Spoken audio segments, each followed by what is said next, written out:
సవరణ బిల్లును YSR Congress party oppose చేస్తోంది. సో సభలో కూడా వ్యతిరేకంగా ఉన్న పరిస్థితి. ఇప్పుడు కొత్త చట్టాన్ని సవాల్ చేస్తూ సుప్రీంకోర్టులో వైఎస్ఆర్ కాంగ్రెస్ పార్టీ ఒక పిటిషన్ కూడా దాఖలు చేసింది సార్. అసలు జగన్ వ్యూహం ఏంటి? అంటే ఇప్పటికే ఐ థింక్ కాంగ్రెస్ పార్టీకి చెందిన ఒక ఎంపీ పిటిషన్ దాఖలు చేశాడు. అసదుద్దీన్ ఓవైసీ కూడా సుప్రీంకోర్టుకి వెళ్ళారు. సో అందువల్ల మల్టిపుల్ పిటిషన్స్ వెళ్తున్నాయి. సుప్రీంకోర్టు వీటన్నిటిని బహుశా కలిపి విచారిస్తుంది. సో ఎందుకు ఈ స్థాయిలో వైఎస్ఆర్ కాంగ్రెస్ రియాక్ట్ అవుతుంది అంటే ఇప్పుడు అధికారంలో లేదు. అధికారంలో ఉన్నది బీజేపీతో కలిసి ఉన్న కూటమి. మీకు అందుకే సిటిజన్షిప్ అమెండ్మెంట్ యాక్ట్ విషయంలో దానికన్నా కూడా మరింత బలంగా వక్ఫ్ చట్టాన్ని వ్యతిరేకిస్తున్నట్లుగా ఒక మెసేజ్ పంపదలుచుకుంది. దానికి మొదటి కారణం ఏంటంటే ఇది వక్ఫ్ చట్టం అనేది పార్లమెంటరీ డిస్కోర్స్ని దాటి పబ్లిక్ డిస్కోర్స్ కూడా దాటి ఎడ్యుకేషనల్ ఫేజ్లోకి ఎంటర్ అయింది. బెంగాల్ లాంటి ప్లేస్లో తీవ్రమైన హింసాకాండ చూస్తున్నాం. ఇప్పుడు తెలంగాణ, ఆంధ్రప్రదేశ్లో కూడా నిరసనలకు పిలిపించారు. అంటే ముస్లిం కమ్యూనిటీలో ఇది ఒక పెద్ద ఇష్యూగా జనంలో కూడా వెళ్ళిపోయింది. తర్వాత నెక్స్ట్ క్రిస్టియన్ ల్యాండ్స్ పైన పడతారు మోడీ ప్రభుత్వం విమర్శలు కూడా వచ్చాయి. ముస్లింల కన్నా ఆంధ్రప్రదేశ్లో క్రిస్టియన్స్ చాలా ఎక్కువ కంపారిటివ్లీ. ఎందుకంటే మీకు ఎవరు దళిత్ ఎవరు క్రిస్టియన్ అని చెప్పలేం కూడా. By faith they are Christians, అఫీషియల్గా ఎస్సీస్గా ఉండవచ్చు. సో అందువల్ల ఈ సెక్షన్స్ జగన్మోహన్ రెడ్డి మొదటి నుంచి కూడా మైనారిటీలు schedule caste YSR Congress party కీలక ఓట్ బేస్లో ఒకడు. సో అందువల్ల తమ ఓట్ బేస్లో ఆందోళన వ్యక్తమవుతోంది. అధికారంలో ఉన్నది బీజేపీతో కలిసి ఉన్న కూటమి ప్రభుత్వము. అందులో తెలుగుదేశం పార్టీ వక్ఫ్ చట్టాన్ని సమర్థించింది.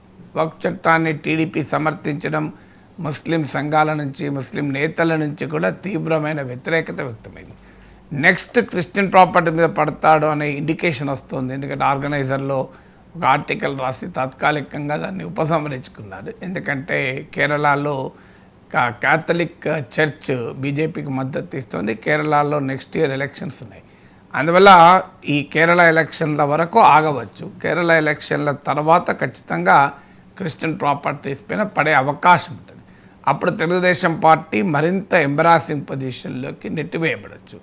ఇప్పటిదాకా మేము బీజేపీతో కలిసి ఉన్న మైనారిటీల ఇంట్రెస్ట్లను, మైనారిటీల ప్రయోజనాలని మేము నిలబెడతాము, కాపాడుతాము, అండగా ఉంటామంటూ తెలుగుదేశం పార్టీ ముఖ్యంగా చంద్రబాబు నాయుడు పర్సనల్ అష్యూరెన్స్ పవన్ కళ్యాణ్లు చంద్రబాబు నాయుడు ఇద్దరు ఇస్తూ వచ్చారు.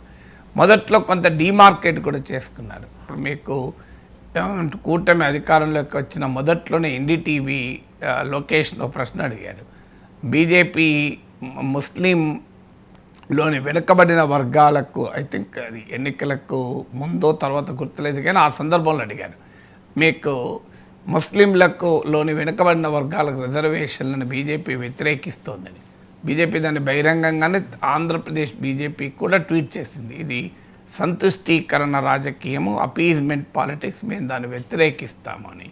సో అలాంటప్పుడు మీ వైఖరి ఏంటి? మీ మిత్రపక్షం దీన్ని అపీజ్మెంట్ పాలిటిక్స్ అంటోంది అంటే లోకేష్ తడుముకోకుండా ఒక్క సెకండ్ కూడా ఆలోచించకుండా ఇది మా దృష్టిలో సోషల్ జస్టిస్, సామాజిక న్యాయము అని క్లియర్గా బీజేపీ నాయకత్వంతో డీమార్కేట్ చేసుకున్నాడు.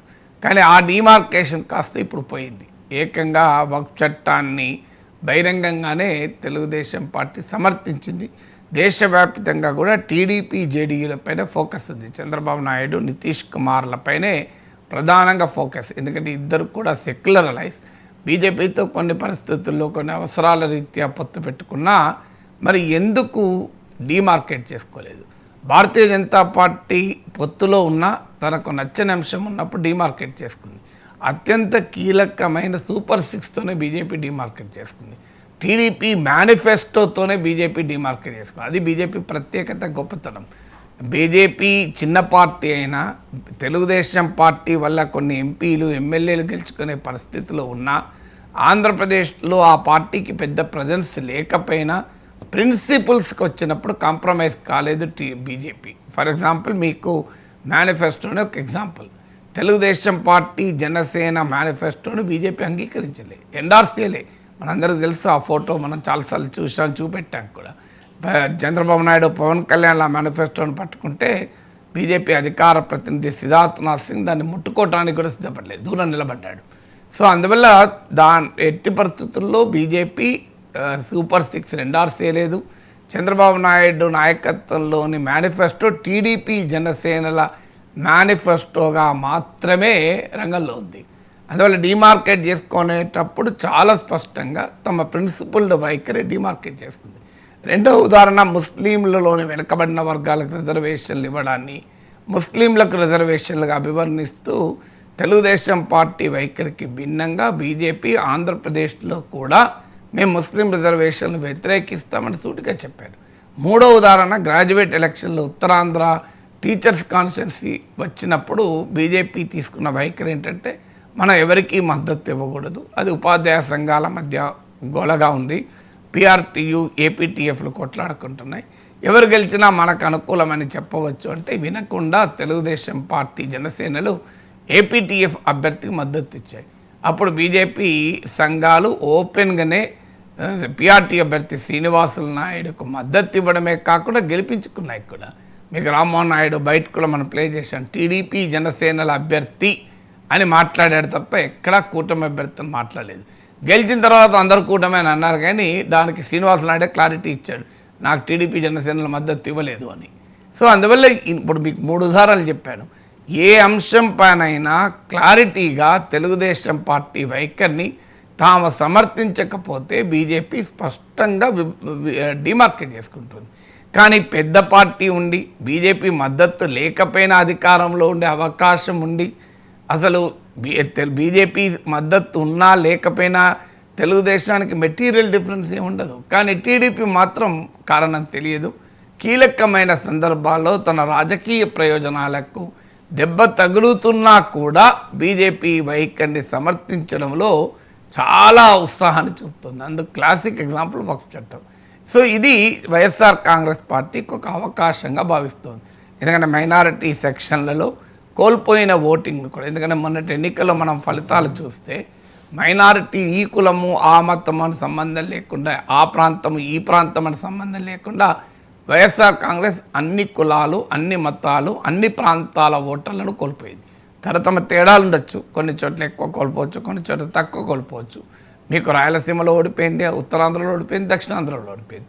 అందువల్ల తాను కోల్పోయిన ఓటు బేస్ను తిరిగి నిలబెట్టుకోవటానికి ఇది ఒక అవకాశంగా వైఎస్ఆర్ కాంగ్రెస్ పార్టీకి ఉపయోగపడుతుంది.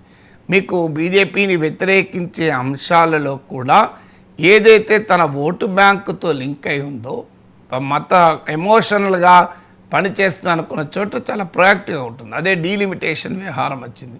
డీలిమిటేషన్ వ్యవహారంలో ఆంధ్రప్రదేశ్ ప్రజల ప్రయోజనాలకు దెబ్బ తగులుతున్నది. కానీ వక్ఫ్ చట్టం పైన ముస్లింల్లో వ్యక్తమైన భావోద్వేగాలు కాస్త డీలిమిటేషన్ పైన తెలుగు ప్రజల్లో వ్యక్తం కావు. ఎందుకంటే మతము, కులము ప్రభావం చూపినంతగా ఇతర ఇష్యూ చూపెట్టవు. అందుకే మీకు డీలిమిటేషన్ పైన స్టాలిన్ పెట్టిన మీటింగ్కు వెళ్లకుండా ఒక లేఖ రాసి జగన్మోహన్ రెడ్డి చేతులు దులుపుకున్నాడు.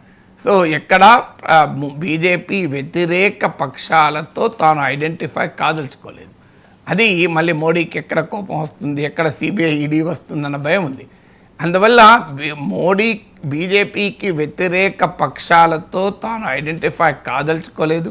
కానీ తన ఓటు బ్యాంకుకు సంబంధించిన విషయాలు వచ్చినప్పుడు మాత్రం బీజేపీ విధానాలతో డిమార్కెట్ కావాలి.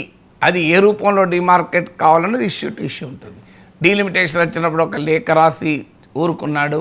వక్ఫ్ చట్టానికి వచ్చేవరకు ఏకంగా పార్లమెంట్లో వ్యతిరేకంగా ఓటు వేయడమే కాకుండా సుప్రీంకోర్టు కూడా వెళ్ళాడు. అందువల్ల ఇది చాలా వ్యూహాత్మకంగా మైనారిటీల విషయాల్లో తాను వారికి అండగా ఉండాలని చెప్పడమే కాకుండా తెలుగుదేశం మైనారిటీలకు నేను కాపాడుతాను, వారి ప్రయోజనాలకు అండగా ఉంటాను అని చంద్రబాబు నాయుడు ప్రామిస్ చేసి మళ్ళీ దానిపైన వెనక్కు తగ్గాడు అనే అంశాన్ని ఎస్టాబ్లిష్ చేయడానికి ఇప్పుడు సుప్రీంకోర్టు దాకా వెళ్ళటానికి నిర్ణయించుకున్నాడు.